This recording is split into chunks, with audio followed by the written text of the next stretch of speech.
Pemerintah Provinsi, Polda Sumsel, dan salah satu ormas di Palembang membagikan sedikitnya 600 paket sembako ke sejumlah pesantren dan warga di Palembang yang terdampak pandemi COVID-19 serta pembatasan aktivitas. Bantuan untuk warga dibantu salah satu ormas. Penerima bansos sembako merupakan warga yang ekonominya terdampak imbas dari pembatasan aktivitas karena pandemi di Sumatera Selatan. Jumlah keseluruhannya lebih kurang, kalau dari Polda itu 1,5 ton, hampir 2 ton. Dari pemerintah provinsi itu 750 kilo, dari PTBA itu 1,5 ton, dari Polda itu 1,5 ton juga. Semuanya akan kita salurkan. Tentunya kita berharap masyarakat kita dalam rangka pandemi ini bisa menjaga diri. Alhamdulillah angka COVID sudah menurun ya. PPKM kita jalankan, namun roda ekonomi harus tetap berputar.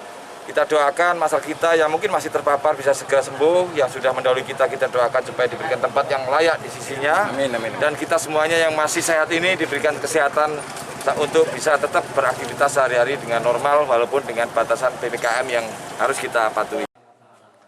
Bansos sembako merupakan program pemerintah yang rutin dilakukan untuk warga agar kehidupan warga dapat berjalan selama pandemi. Yudi Kiswanto, Kompas TV, Palembang.